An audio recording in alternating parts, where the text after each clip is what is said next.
डॉक्टरों पर बढ़ती हिंसा एक गंभीर समस्या है। आए दिन अस्पतालों से मरीजों के परिजनों द्वारा डॉक्टर या मेडिकल स्टाफ पर की गई हिंसा के मामले अक्सर आते रहते हैं। इसी के चलते देश भर से डॉक्टरों और स्वास्थ्य कर्मियों की सुरक्षा को लेकर लंबे समय से कई मांगे चली आ रही हैं और इन्हीं मांगों को मद्देनजर रखते हुए राज्यसभा सांसद फौजिया खान ने हाल ही में राज्यसभा में एक निजी सदस्य विधेयक पेश किया है। इस विधेयक का नाम है स्वास्थ्य कर्मियों और चिकित्सा संस्थानों को हिंसा से संरक्षण देने हेतु केंद्रीय विधेयक 2025। इसी के साथ चलिए आपको एक आंकड़ा बताते हैं। इंडियन मेडिकल एसोसिएशन के अनुसार स्वास्थ्य कर्मी अन्य क्षेत्रों की तुलना में 4 गुना अधिक हिंसा का शिकार होते हैं। चौंकाने वाली बात यह है कि 75% से अधिक डॉक्टरों ने किसी न किसी रूप में हिंसा का सामना किया है, जिनमें से 68.33% मामलों में हिंसा मरीजों के परिजनों या साथ आए लोगों द्वारा की जाती है।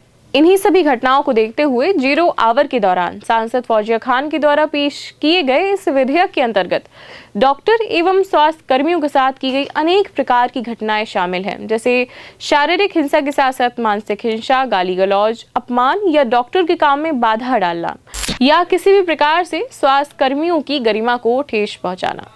इसी के साथ ही डॉक्टरों में भय उत्पन्न करना या फिर किसी प्रकार का दबाव डालना भी शामिल है। इस विधेयक में सभी प्रकार के स्वास्थ्य केंद्र जैसे प्राथमिक स्वास्थ्य केंद्र, मेडिकल कॉलेज से लेकर निजी एवं स्वतंत्र रूप से प्रैक्टिस करने वाले डॉक्टर भी शामिल हैं और साथ ही साथ सभी प्रकार के स्टाफ जैसे कम्युनिटी हेल्थ वर्कर या सपोर्ट स्टाफ, मेडिकल प्रोफेशनल या फिर नर्सिंग छात्र। इसके बाद इस विधेयक में अपराध और सजा का प्रावधान हिंसा के अनुरूप दिया गया है। जैसे सामान्य हिंसा पर 6 महीने से 5 साल तक की सजा का प्रावधान है और साथ ही 50,000 से लेकर 5 लाख रुपए तक का जुर्माना आपको देना पड़ सकता है। अगर स्वास्थ्य कर्मियों पर किए गए हमले से उन्हें गंभीर चोट आई है तो उसके चलते 3 से 10 साल तक की जेल हो सकती है और 10 लाख रुपए तक का जुर्माना आपको भरना पड़ सकता है।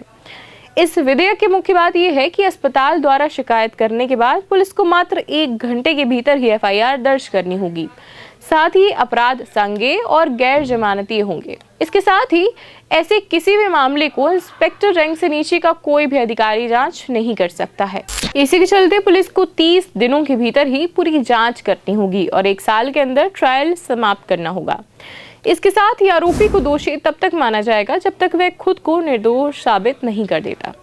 इसके बाद ये विधेयक में आरोपियों से पीड़ितों को मुआवजा दिलवाने का भी प्रावधान है।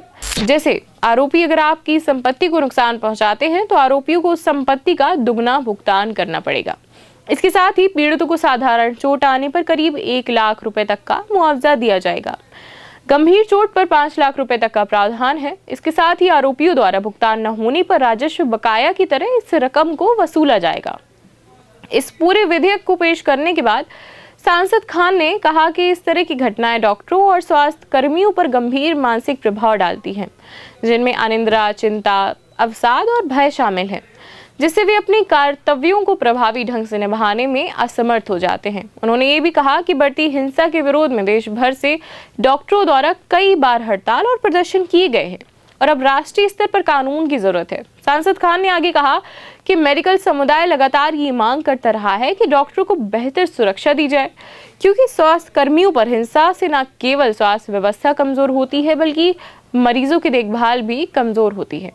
हालांकि कुछ राज्यों ने इस दिशा में कुछ कानून बनाए हैं, लेकिन वे खंडित और असमान हैं।